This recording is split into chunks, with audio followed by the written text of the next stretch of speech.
Every year we get to talk Illinois, Iowa. David Eickholt and I, Jeremy Werner, Illini Inquirer publisher, we decide to do just a little bit of a crossover. We play on both our podcasts, the Swarmcast for you Iowa fans and the Illini Inquirer podcast here for Illinois fans. And David, for the first time in a long time, basketball, we've been expecting to be great competitive games, and boy, those have been awesome. Now the rivalry can actually translate to the football field where Illinois, the last two first quarters against Iowa looked pretty good, but just couldn't withstand it. Yeah. Here you go, an upstart Illinois team playing against a so far disappointing Iowa team because of one side of the ball. This is a monster game for Illinois. This is like an arrival moment for Illinois. If they go to 5-1, they'll probably be ranked. And then they'd probably have control of the Big Ten West, at least for a week going into Minnesota. This is a huge, huge game for Illinois. What's this one mean for Iowa? I think this is the biggest game of the season for Iowa. I mean, you look at who they have coming up. Obviously, there's a bye week next week, but Jeremy, they're going up against Ohio State at Ohio State the following week. And you're not going to win the Big Ten West if you start out 3-4. I get Iowa's back half of the schedule against Minnesota, Northwestern, Nebraska, Wisconsin, but this is a must win. I just think you feel so much better about being 4-3 than 3-4 going to the back half of the schedule. But yeah, I mean, they're riding an 8-game winning streak against Illinois right now, but this isn't like my college days Illinois football team. Like, this is a very legitimate Illinois football team. I know you and I have talked off the record quite a bit about, I think Chase Brown's been one of the more underrated backs nationally for the past couple of seasons. I think he's been tremendous for them. And I think an underrated selling point for, talking point for this game is this is Bielema's first game coaching against Iowa. Because remember, last year he wasn't in attendance because he got COVID. And I feel like people are brushing it under the rug. This one's going to mean a little bit extra to Bielema. And, even going beyond the football field, I think if Iowa wants to continue getting some of those talented players out of the state of Illinois, they got to continue to beat that program. And I think it's a big opportunity for the Illini to beat Iowa and say, hey, look, the tides are turning. We want to, protect our home state. And I think that's been something that's made Illinois a quicker upward trajectory than the last regime is. I think Bielema's done a tremendous job of putting his focus on in-state recruiting. And that's something they haven't done for the past few years. Yeah, it's been interesting to see Illinois actually be competitive in battles with Iowa, getting Aiden Lawfrey, Ian Pugh, though Jacob Bostic and Ian Pugh are basically one picks one, the other one picks the other. But Brian Allen, Iowa was able to kind of steal him. It's been a fun rivalry in recruiting, but Illinois wants to be Iowa. Like, that's no secret. They want the success that Iowa has, the sustained success. And I understand Iowa fans, Big Ten championships is kind of the goal. Eventually getting in the college football playoff, they can have that goal. Illinois just wants, at least at this point, to be able to be in competition for a Big Ten West title. And they have a wide open door right now, given Iowa, Wisconsin being down, Northwestern being down. So like Minnesota, Purdue, and Illinois, this is a huge moment. As long as they have divisions, which might only be a couple of years, but you have a moment where you can kind of take advantage of that, David. I think you've seen, like, this team's been more competitive under Brett Bielema. They're far better coached. I said when they finished this staff with guys like Kevin Kane and George McDonald that I think Iowa fans would like this staff. I think they'd be pleased with the staff that Brett Bielema put together. And of course, Brett Bielema being an Iowa guy, coaching at Kansas State, coaching at Wisconsin, like, that was the blueprint. Now certain things have changed, and that's a big difference in this game is the style of offenses these two teams play. But last year they were competitive, right? Yep. Against Iowa. And then a special teams touchdown by Charlie Jones really changed that game, some turnovers, which is always the concern. Like, this is still a tough matchup for Illinois because Phil Parker's defense is great. Like, we talked about this before we came on the pod, like Wisconsin, I didn't know if they were good at anything because their defense wasn't quite as good. Their offense wasn't quite as good. Iowa's offense stinks. We all know that, whoever's listening, but their defense, just like Illinois', is one of the best in the Big Ten. Yeah, no question. I know you and I, even going back to Big Ten media days, we were talking about Wisconsin. We're like, what really makes them stand out? They lost a lot more on paper than I think a lot of people were expecting, but no doubt, I think, as crazy as it sounds, Jeremy, I think this is one of Kirk Ferentz's best defenses he's put together. I mean, they're loaded at every single position, right? So, I mean, you look at, the defensive line wasn't really talked about heading into this season. Iowa returned 7 guys with over 200 snaps. Lucas Van Ness, they call him Hercules on campus. He's 6'5", 275 with a 6-pack.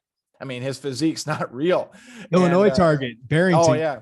Yeah, very underrated guy, by the way. He should have been a much higher Power 5 prospect. It was very obvious. I think when Sean Bach from Hawkeye is there, live scouted him a few times. He just said, look, this dude's built different. And I think he still might face a legitimate NFL decision at the end of this season if he has a loaded back half of the season.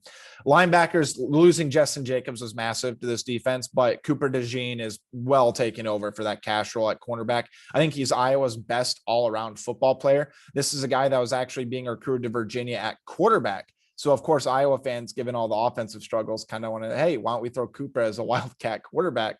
But Cooper being able to play safety, cornerback, and the cash position, returning Jack Campbell, who I think is probably one of the best NFL prospects at linebacker, 6'5", 247, should not be able to move sideline to sideline as fast as he does. And then Kayvon Merriweather, you still have Riley Moss, who's had a little bit of an underwhelming year, but they're loaded every single position. But that's why I think this is going to be a very intriguing chess match between Bielema's offense and Phil Parker's defense, because I think Chase Brown makes that team go, and running the football does.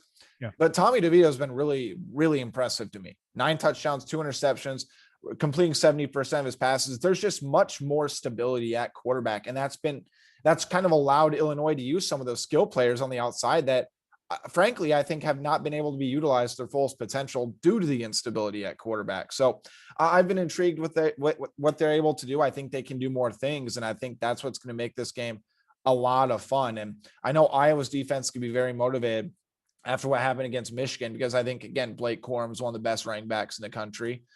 And, I think Iowa failed to really slow him down. They didn't give up any explosive runs, but Corum was just constantly getting 5-6 yards.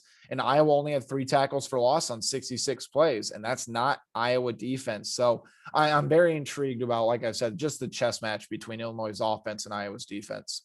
I think that's where the game is, right? Because I just think it's not a fair fight, maybe, Illinois defense against the Iowa offense. We can get into that here in a second, but the thing that scares anybody about going up against a Phil Parker defense is they can score. They can make big plays, game-changing plays. And what's interesting is, the Illinois offense was putrid last year, especially the passing attack. But Brett Bielema makes a quick change. Like 1 year into the Tony Peterson, he decides this can't work. We're going to make a change. Barry Lunny comes in from UTSA, also coached at Arkansas. And, the concepts are different. Like the fundamentals are the same. They still want to be a physical running offense, but they want some balance to it. And Tommy DeVito certainly has brought that along with Barry Lunny. And you're just going to see more screen passes. You're going to see more shovel passes. And I do think that chess match is going to be fun, because I think Iowa's defense is better than Illinois' offense is. But Illinois' offense, do they have to score 30 to win this game? Probably not. Right. So no, just getting some of those sustained drives and avoiding the turnovers, avoiding the catastrophic turnovers. That's what killed Illinois last year in this matchup. And it's why Iowa really probably won the Big Ten West last year, is their ability as a defense to flip plays or to flip games. But Illinois certainly is a far better offense than Iowa saw last year, but it's probably a middle of the pack offense. But given the way the Illinois defense is playing, that's all they need to be. No question. And like you said, Illinois is trying to replicate Iowa, and that's been Iowa's formula. I mean, they want a sound defense. They want to be able to run the football, and they just need, I said this before the season, I still stand by it. If Iowa's offense could be below average, they win the Big Ten West. Like, fans aren't asking for a top 50 offense. If they have a top 80, 85 offense, Jeremy, I seriously believe this. They are probably at least 4-1, and they might have a shot at upsetting Michigan. But I knew the game was over when Iowa got down 2 scores. I mean, that's where it's at right now. Unless Iowa's defense recorded a pick 6, that was it. And I have not updated this stat since after the Iowa State game, but I tweeted this out from Iowa State to when Iowa started 6-0 last year, the 9 or 10 games in between, right? Iowa's defense and special teams outscored Iowa's offense. Just absorb that for a second. It's unbelievable. That's a positive for Phil Parker and I mean, it's crazy. He's playing offensive and defensive coordinators, and that's why I think, again, that's why Iowa fans, that's why the temperature is so hot right now. And, I know a lot of people point at Spencer Petras. I think it goes far deeper than Spencer Petras right now. He's actually been pretty good. Like, what has happened? What has happened to the Ferentz? I'm going to throw Kirk in there too. Yep. The Kirk and Brian Ferentz offense. Like, what has happened there? So I think a couple things to keep in mind, and I'm not trying to make excuses for Iowa, but there were times during spring, Jeremy, where Iowa only had 4 receivers practicing total, not scholarship receivers, total. And for the first 2 games, Iowa had 1 scholarship receiver healthy, and that's Arlen Bruce. Now, I think that's partially due to a failure of rebuilding your roster. And I think, again, Petrus has been good the past couple of weeks. And I think getting Nico Reganey back's been a big help. Keegan Johnson, there's a lot of just rumors and buzz going about him because he's, I don't think he's healthy. He missed all of spring, didn't play in the bowl game. Brody Brecht is a guy who I think is going to be good in due time. But you look at Iowa's offensive line. They have talent. They're super young. But I mean, you have all former All-Americans. You have 4-star caliber guys. Caleb Johnson, I think, is going to be one of the best running backs in the Big Ten in the next couple of years. I think he's got that size and speed combination. I don't know if you remember Sean Green, Doak Walker Award winner at Iowa. I talked to Sean last week, and Sean said Caleb Johnson, he reminds him of him. And that's pretty high praise from that. And Iowa has a couple 4-star receivers. So it's not a talent issue. It's purely an outdated scheme right now. And I think with the way modern day college football works, I think Kirk's going to have one of the biggest off seasons of his career, because with Spencer Petras, you don't have a game breaker at quarterback. There was a span of 10 games where he threw 1 touchdown and 9 interceptions, was not benched.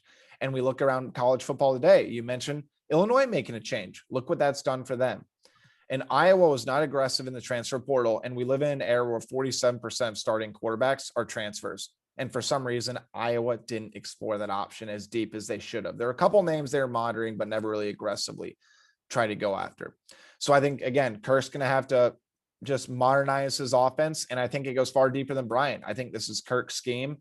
And, I think the running scheme can work, but when you don't have a proven passing offense, whether it be route trees, whether it be recruiting, and a quarterback that's not mobile, that doesn't go through his options. I mean, you need to have a mobile quarterback in today's college football era. And if you look at Iowa's best teams during the Ferentz tenure, Brad Banks, 2002, Heisman runner-up, a mobile quarterback. Ricky Stanzi got the job done. He could at least maneuver in the pocket, make some things happen. CJ Beathard in 2015, he wasn't a Blazer, but he can maneuver the pocket and make the big throws. And I think that's ultimately what's been wrong with Iowa. And I'll even argue that last year's offense is the same as this year's, Jeremy. But Iowa's offense was much more opportunistic last year, and they had a solid kicking game that could at least keep them in games. So David, Illinois' defense, for Iowa fans that don't know, they're legit. Like the last calendar year, this has been one of the best defenses in the Big Ten, with a star up and coming coach in Ryan Walters, who might be a Power 5 head coach in a couple of years. But their front, David, is Johnny Newton, Keith Randolph. There are not a pair of defensive linemen probably playing as well as those guys. And the bad thing for Illinois is those guys might not be around next year. But Calvin Everett, nose guard, a former 4-star prospect, all those guys are very highly recruited. They are legit. And in the back end, they got a couple NFL prospects. Devin Witherspoon's one of the better corners, kind of guy you've seen at Iowa the last several years. Quan Martin at nickel, a very, very good player. And Sidney Brown looks like Troy Polamalu, kind of plays like him too. So what is the best case scenario for Iowa's offense against a defense that is right now above Iowa in a lot of categories, which is crazy to say. Yeah. And, again, I think Iowa's defense is better than even the statistics indicate. I think it's simply because Iowa's defense is on the field a stupid amount of time. I mean, ridiculous, right? Iowa, I believe, entering last week was 105th in time of possession. That's not Iowa football. That's never been Iowa football. That's a losing formula. And like you said, I've always respected Illinois' defense because I've always thought their physicality is arguably the best in the Big Ten. Hard hits, forcing fumble. I mean, Jake Hansen was one of my favorite players to watch in the Big Ten when he was around. I respected his game a whole lot. And I think that's something that's going to be extra emphasized this week, is Iowa's going to have to take care of the football. They're going to have to be ready to get, busted up in the chops a few times. And I think this is a huge, huge test for Iowa's offensive line. I think they've continued to show growth at times. Again, I think Connor Colby is going to be a future NFL guy. I think Mason Richmond's going to make a roster. I think Logan Jones at center is ultimately going to be an NFL guy. But these are young, talented prospects that are still trying to piece things together. And Colby was I believe 24/7 Sports freshman All-American last year, but he was playing guard. They moved him out to tackle, and there's just a lot of technical things he's still trying to pick up there. But like you said, I think it's going to be a very intriguing game for Iowa. I'm not putting any stock or belief in Iowa's ability to run, especially against a defense that held Braylon Allen to Wisconsin to 2 rushing yards. I think you put Alabama up against Wisconsin 1,000 times. I don't think Wisconsin gets held to 2 rushing yards. I mean, that's how much of an anomaly that game was to me. Again, I think Caleb Johnson can do some good things. But if Iowa's going to win this game, they have to protect Spencer Petras, and Iowa's going to have to try to get risky. They got to take some shots down the field. They have to try to play action. Yeah, Sam Laporta's the guy. I think the linebackers at Illinois have been solid really against the run, but I think they need to be tested in the passing game. Like, that's what I would do. I would try and find those guys in the seam. I don't think it's going to be easy as it was against Lovie Smith when they kind of sat in coverage and cover 2, but I would test those guys because I don't think the linebackers are as tested in coverage. Another game I would keep in mind too is Luke Lachey, son of former Buckeye great Jim Lachey. He's had a breakout last couple of weeks. He had 4 catches for 84 yards and a touchdown last week against Michigan. Funny enough, obviously growing up hating Michigan, I think there's a little bit of an extra edge to him there. But this is a former top 150 prospect by 24/7 Sports. Uber athletic guy, can get down the field. I think he's going to be playing on Sundays in his future, especially I think when he becomes a prime focal point of Iowa's offense next year. But again, with the way Illinois plays, they play a lot of man. I think there's going to be a lot of one-on-one opportunities for Iowa, and I think Iowa's receivers need to step up to the challenge. And another name I would keep in mind, and maybe I don't want to say have a breakout game, but Iowa's going to try to target a little bit more, is Arlen Bruce. And that was the one receiver that's been available all scholarship receiver that's been available all year, has been very, very quiet and not as targeted over the past couple of weeks after getting off to a pretty good start in his first couple of games. I think he's one of Iowa's best playmakers. I think he can make things happen in space. They can utilize him in jet sweep and in motion to try to throw off the defense, which Iowa scheme's not complicated. Like, let's not be real. You're not throwing off anybody, but Arlen can make things happen in open space. And I would expect Iowa to at least try to get him involved a little bit more.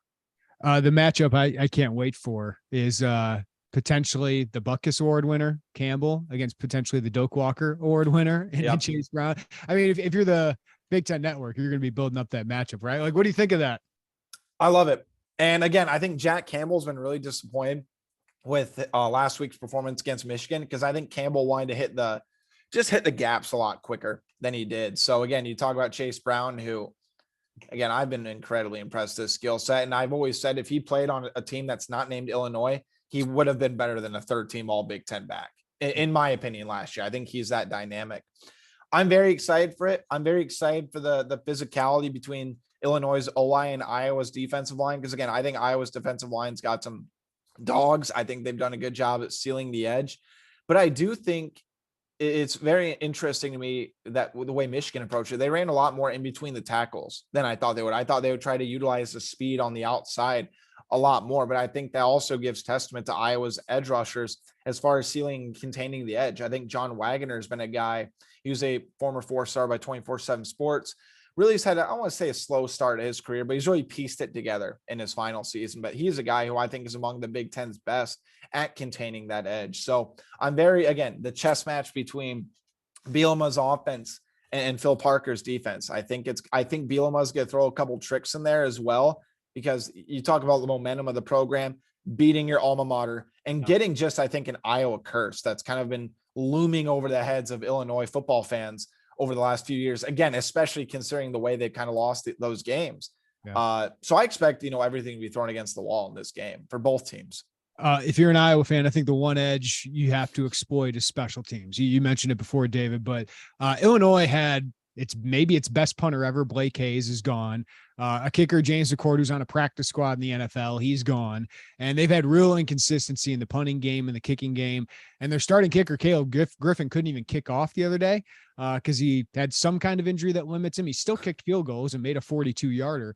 But he's been a little bit limited, and that could affect some play calling. 3 points in this game could make a big difference. 6 points in this game could make a big difference.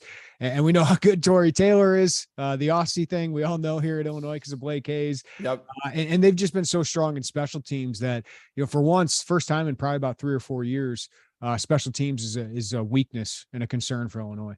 I think I like how you brought that up. And I mean, I've said LeVar Woods probably could have been a head coach by now. I think what he's done with Iowa special teams, it's unbelievable. And the fact is, this is an underrated part. I feel like some other teams don't understand is LeVar Woods' passion for special teams is why Iowa's been so effective in it. And I think you can go back to earlier in the year, just the way he schemes up certain punt coverages, kickoff coverages. Keep in mind, Lucas Van Ness, who I brought up earlier, he blocked 2 punts earlier this season. And that was a play that they just drew up in practice because they saw an exploitation in just the way that the team was punt blocking or punt protecting. So I'm expecting LeVar Woods to throw in a couple wrinkles with that. And I expect Iowa to go all out. And like you said, a blocked punt's not going to surprise me.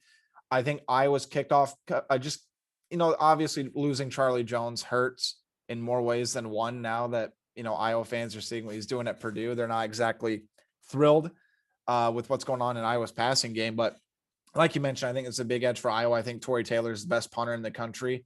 And he literally, I would argue from last season, Jeremy, he could have been Iowa's MVP through the first 6 games. I mean, that's how dynamic and how game-changing he was. And that's how big he's been this year. I also consider him almost like a 12th defender on the football field because, again, Iowa got 2 safeties against South Dakota State and what was the most painful game to watch. Like, I feel bad for everybody that was there. I was being paid to be there and I didn't even want to be there. I mean, that's how bad it was. But Torrey is, I think, the best coffin kicker in the country. And if they put Illinois in some of those situations, Iowa's going to go all out and, put up points on the board. And that's how Iowa, it's almost as effective as their offense at this point, right? Yeah, punter MVP discussion. I remember that with Blake Hayes for most of his career. Any other nuggets or any kind of keys to the game that you're looking at that might go under the radar here, David? I wouldn't say under the radar. I just think both defenses are going to have the same outlook: stop the run and make the quarterback beat him. Again, I think DeVito's proven he's much more capable of that this season than Spencer. But I also think, look, people argue that Iowa's offense showed progress last week because they look at the stats. They look at, they scored a couple touchdowns. I call them fluff stats. When the game mattered and the game was in session, Iowa had 98 yards and they were down by 20. That's the way I look at it. And then, credit Spencer Petras. He got hot, complete 11 of 14 passing. I think when Iowa felt urgency, I think that's when their offense was at their best. So does that momentum carry over into an actual legitimate must-win game? I don't know that, but I expect both teams to sell out the run, make the quarterbacks beat them. And it's going to be one in between the lines. Can Illinois' rushing attack run against Iowa's defense? If that answer is yes, I think that's the way the game's going to go. I'm wondering and get your opinion here, because I feel like if this game, if Illinois wins this, right, like it is an arrival moment for them.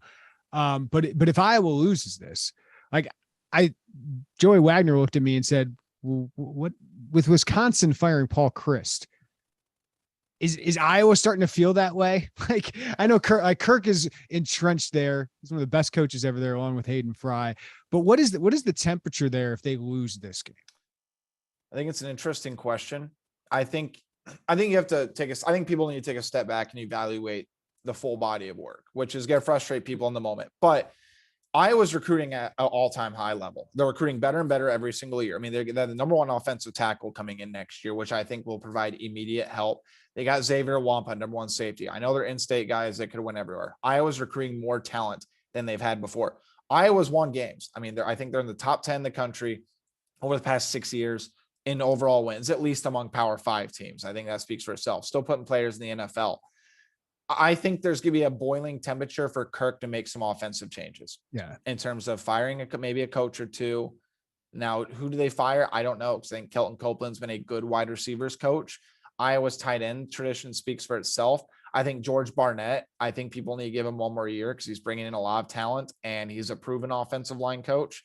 Liddell Betts, I think, has done a nice job with the running backs. I mean, I know everybody's going to point to Brian, but I think we both know how that's going to go. But with Gary Barta, I mean, if you look at Iowa's major 4 sports, Brands, Lisa Bluter for women's basketball, Fran McCaffrey, and Kirk, these are all longtime tenured coaches, and they don't have any plans on going anywhere. But like you said, it does raise an interesting question. And I might be able to take it more seriously if Kirk didn't sign an extension right just prior to Iowa's bowl game last year. I believe takes him through 2029. So, and the buyouts. I don't want this. I don't want Iowa fans to listen to this and be like, is he suggesting? No. It's not a fair question. It's just because Wisconsin making that move was so shocking, David. That's like this program that has been stability, right? Yep. Iowa and Wisconsin are stable programs. The fact that they fired a successful 2-time Big Ten coach of the year, I understand why it happened. Yep. I just thought end of the year it would happen if they go 7-5 or 6-6. I didn't expect it 5 games in, and just all the changes in college athletics with NIL and expansion. It just seems like there's more urgency and quick trigger to all of this. No, I feel like the NCAA and just the way everything is going it's just a complete overcorrection. I think it's going to be very gray for the next couple of years before it kind of mellows out. We get back to what is probably the correct way to go about it. But a couple of things I would mention about the Kirk thing, and I hope people don't take it that way either, because I didn't take it that way. I mean, Iowa's not contemplating firing Kirk. No, let's just get that on the clear. But I look back to remember what happened after Iowa got rid of Dr. Tom Davis for the basketball program, right? You got Steve Alford, and, I know that name's cursed.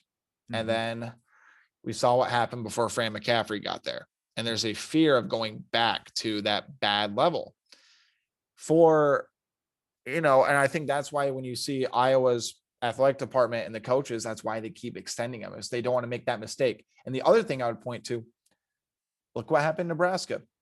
Mm-hmm. Wisconsin's a better job than Nebraska. Would you have said that 20 years ago? I don't think anybody in the right mind would have said that 20 years ago, right? And if you look at Paul Chryst's record with Bo Pelini's, Jeremy, they're about identical. Right. Now, I'm not suggesting that Wisconsin's going down where Nebraska is going, because they're vulnerable now. But they're vulnerable, and this is a critical juncture with the ever-changing landscape of college football, as you just mentioned. This next hire, you talk about the long-term future, which is why they said they fired Chryst, right? Talk about long-term future. This is going to be an incredibly critical hire for the Wisconsin football program. And I would argue for Nebraska, because I've long said if Frost can bring him back, nobody can bring him back. Now, knowing what I know about Frost, I don't really believe that now after we watched what happened with this tenure. I think Mickey Joseph could take that job. And look, people are going to laugh at me when I say this, Jeremy. Nebraska is just as much of a threat in the West as anybody.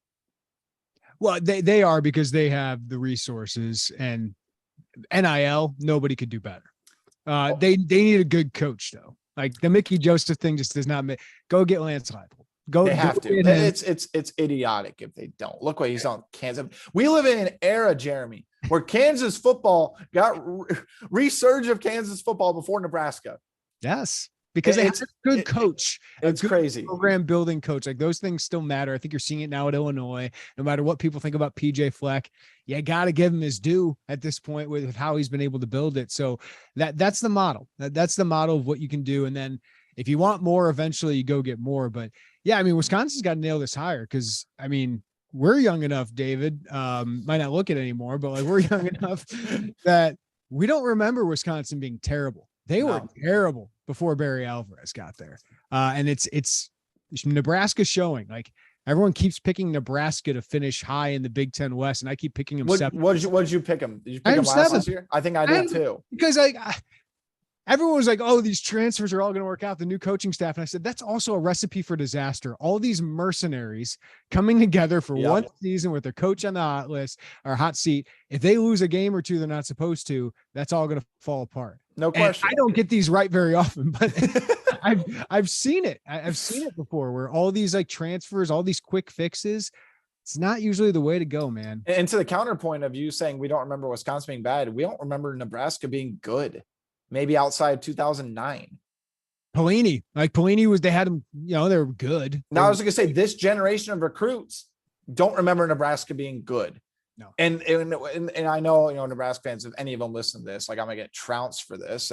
But they don't remember him being good. And I think the way Trev Alberts has operated, I'm not sleeping on Nebraska, because Trev Alberts has said, we need to forget what we've done. Like nobody cares what we did 30 years ago. But also Trev Alberts just wasted a year. Oh, no question. He didn't save any money. Everybody knew Frost should have been gone at the end of last year, right? I mean, but I thought it was all to save money. He didn't save any money. I tell you what, though, that did make a ripple effect, I think, with saying we don't care about the buyout. We're not going to wait 2 weeks to do it. So I think it sent a strong message, but I don't know. But you want me to throw my prediction on here, Jeremy, to cap this thing off? If you want to. I mean, I have 2013 Illinois. I think Illinois is going to strain offensively, because Iowa's really good. I think Iowa could have a turnover that, hey, early in the game, they have some momentum. I just don't believe in the Iowa offense, and I believe a lot in the Illinois defense. So I think this is going to be a close game. I think it's going to be far more competitive than Wisconsin was. And I think Illinois is going to face some adversity. But based on the 5 games I've seen of both these teams, and I've tried to watch a lot of Iowa, Illinois is the better. I think most of Iowa fans that have watched Illinois would probably agree with that. Yeah. Again, I don't think I don't think Illinois fans hate me after my prediction, Jeremy. Who would have thought that? You didn't make enemies like Michael Hogan. Shout, Michael. I can't believe in Iowa's offense. There's nothing I can say that makes me believe. You can't look at any statistic or any scheme that's going to make me believe in them. And as I wrote in the VIP piece for your site, I usually have a philosophy of if a team has a long losing streak against a certain team, I will not pick them. I think there's a mental, psychological component to it that's not talked about enough. And I mean, you even saw it in Iowa State. Iowa State did everything to lose that game. Like, honestly, neither team deserved to win that game. That was a horrible football game. So I have Illinois 24-13. I think Iowa's defense is certainly good enough to hold Illinois under that. I think Iowa can create turnovers, but even in short field position, Iowa has not been able to put points on the board. And against an Illinois defense, I think defense is going to, if Iowa wants to win this game, they have to score on special teams or defense. And and if you're talking about 130 other teams and not Iowa, that sounds ludicrous, but because we're talking about Iowa and how many points they can put up on special teams and defense, it really is, Jeremy, their best offense at this point. Yeah, and I have enough confidence on like last year with Illinois, which Illinois did have 23 against Iowa in that game, but like I have enough confidence. Yeah. I have enough confidence in this offense to have like 5 or 6 chances to score. Like, that's not to say they're going to have 400 yards, but I think they're going to have 5 or 6 drives where they get in Iowa territory and have a chance to score. And I think they've shown enough and have enough playmakers with like, Pat Bryant, Tommy DeVito, and Chase Brown that they'll find a way to get in the end zone once or twice. Again, with Bielema's system, time possession is huge. And I think as conditioned and as great as Iowa's defense is, if they're on the field 40 minutes a game, like, nobody can blame them if they give up 300 yards and 20 points. And if they only hold them to that while being on the field for 40 minutes, it's good enough to win. It's crazy to me. It's crazy. David Eickholt, Hawkeye Insider, Jeremy Werner, Illini Inquirer publisher. Great always catching up with you, David. I appreciate it, Jeremy. All right.